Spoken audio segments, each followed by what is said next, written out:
Welcome to Prose from the Underground, coming to you from my basement in northern Michigan, where I read, write, think, and say things. I'm John Mauk, if you don't know me. I've been gone for a while. In December, I read manuscripts, thousands of manuscripts for, well, a few dozen manuscripts for people.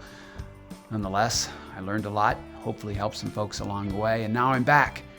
My first episode of 2023 features James E. Cherry, a poet, short story writer, and novelist from Tennessee whose novel Edge of the Wind is being brought out in a second edition because the publisher believes that it speaks to the here and now. And that's a fine thing to have happen to a novelist. So I got to talk to James about the novel specifically. I'll let you go to his website and learn more about him because we want to focus entirely on this novel. I want to read you the synopsis that comes from the website to give you a sense of what's going on here and why we need to talk about this. Here's the language. In the highly suspenseful Edge of the Wind, the main character, a sensitive but deeply troubled 25-year-old black man, Alexander Vanderpool, is off his meds and has begun hearing voices, especially that of his alter ego, Toby. Having been holed up in his sister's bedroom in southwest Tennessee for 2 months, Alex has done nothing but read and write poetry until one day he is convinced writing poetry is his life's calling and sets out to visit a local community college to have his work evaluated. But life takes a terrible turn when those at the college reject Alex and his work. When they try to kick him out, he takes matters into his own hands and holds the literature class hostage. There it is. We're going to get into it with James E. Cherry. Hope you enjoy.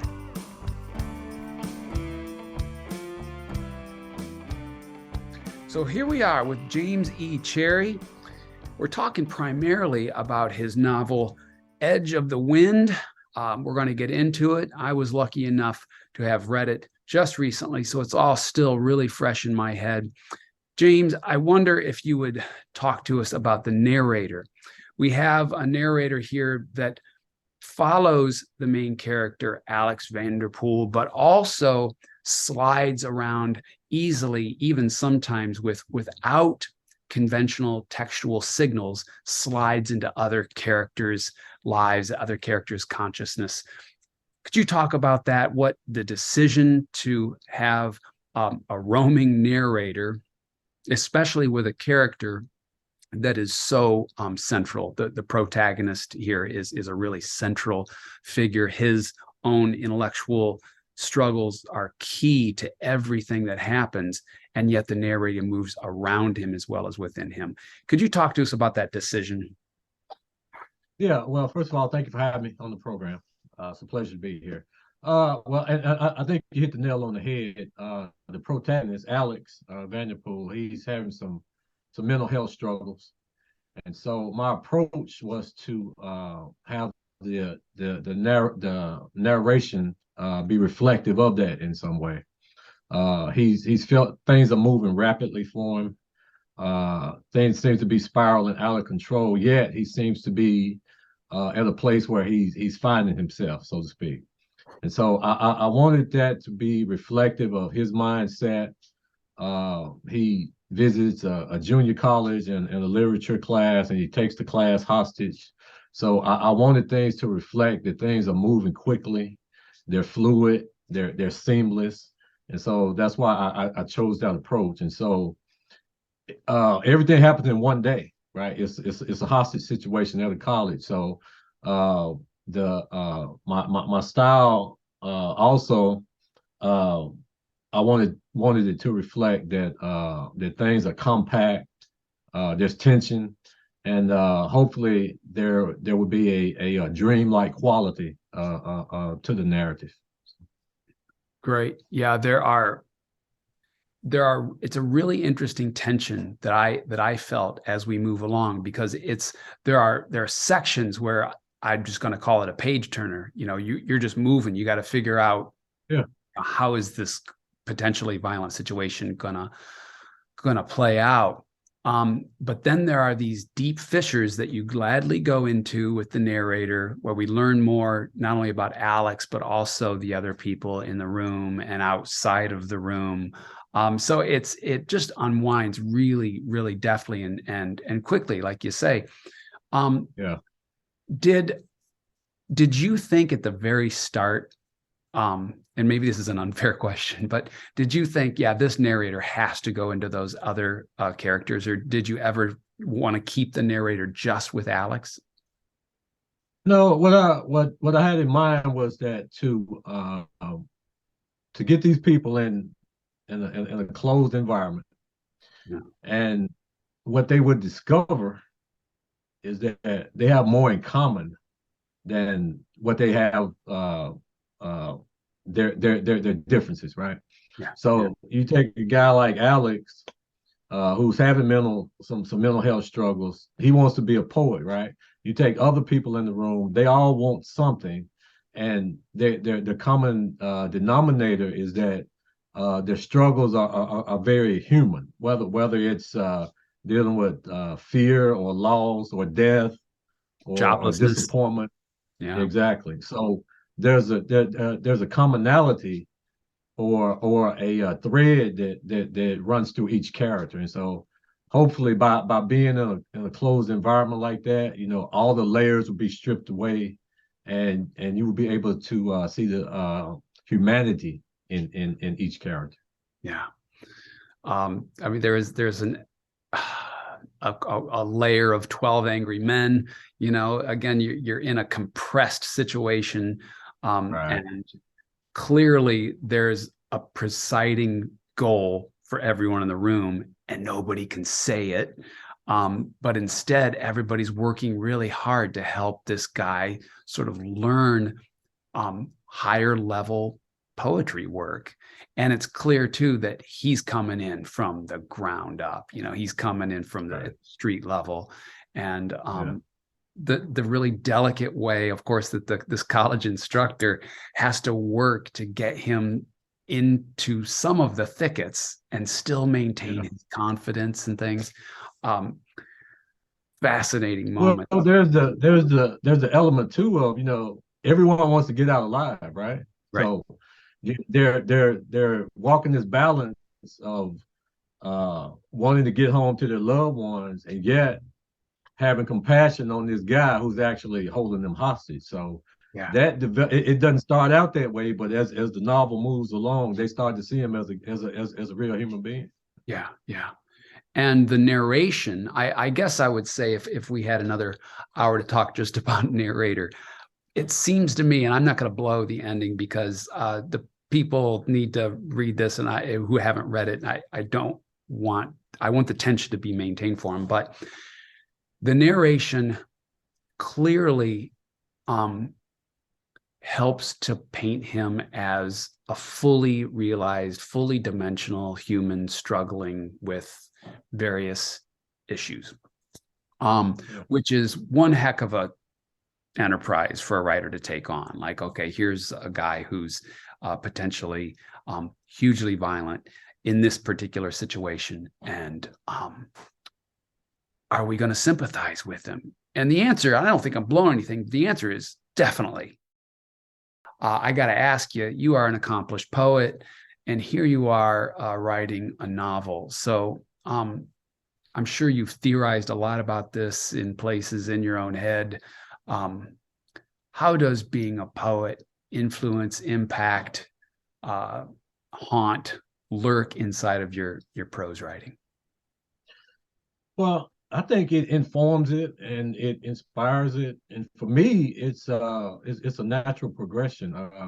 My approach to both genres are the same. Naturally, the characteristics for each are different, but my approach is that I start with an image, and I try to develop from there. So with this story, I knew I knew where I wanted to start, and I thought I knew where I wanted it to end, but that kind of changed as I went along. So to me, my approach to poetry and fiction is both image driven, and of course with the fiction, it's all about the character. But for me, the best fiction is poetic, and so that's the approach that I have, and that's the way I deal with it. You keep us just tucked inside that classroom for a long time. And so you have this automatic churning of a scene, and we can't leave that scene. Of course, we shoot out, when the narrator allows us to, the folks outside on the ground. Yeah. But the duration of the scene is what matters, I think, and I'm struck by that. And in other words, I think this is a good book for people to read whenever people like me are saying scene, more protracted, intensive, fully rendered scene, and you got it in here consistently. So race. Clearly there's and again, I'm not going to blow it, saying that Alex has a voice that he wrestles with, and that voice is Toby. Right. And Alex and Toby, it seems to me, rehearse some of the more difficult argumentative flashpoints about race in America, or at least African American and white tensions, or the Right. police. How'd that come about? Was that something that seemed a natural sort of thing to do early on? Did Alex and Toby, or did Alex ever just sort of work through things himself? When did you decide to make Toby a Toby and not something else? Well, one of the books that heavily influenced me when I started to write was Richard Wright's Native Son. And the protagonist in that book, his name is Bigger Thomas. So when Alex is, when he's coming into literature, that's one of his major influences. And so it's in that book that he sees himself. And it's in that book that has a great influence upon him. So this voice that he hears in his head, Toby, is part of Richard Wright's character, Bigger Thomas in Native Son. So there's some similarities between Wright's character and this voice that Toby, that Alex hears in his head. And so the whole idea with race is that, here we are, 21st century, and we're still dealing with issues of police brutality. We're still dealing with issues of voter suppression, with mass incarceration. So things have changed greatly. I acknowledge that, but yet on a day-to-day basis, in 2022, there's still issues that confront Black life and affect Black life on a daily basis. And so this is something that Alex dealt with and during his lifetime, and that countless of other Black Americans have been going through as well. So it wasn't a difficult thing to weave those two narratives together. Nice. It's a heavy, there are heavy moments. And I was struck by the way Toby's voice lays bare the more raw tensions, the unresolved and unresolvable tensions at this moment in history. And Alex, there are a couple scenes in which Alex actually doesn't know what to do with what Toby says. So Toby becomes this, like, for lack of a better word, he becomes the Greek chorus in some ways, the voice that is speaking, saying the unsayable. Well, that's an interesting point, because before Alex takes the classroom hostage, he tried through legitimate means to actually get accepted into the school. But he was because of his struggles, they called the police on him and they roughed him up. And so this time he was determined to be accepted, right? And so that's another dilemma, that he tried to do the right thing. He tried to make all the right judgment calls, and even that didn't work. So now he feels like he's doing what he has to do. Yeah. And so the voice in his head represent another side of what Alex is going through. He's saying, hey, you need to do what you need to do, right? And so you have this dichotomy of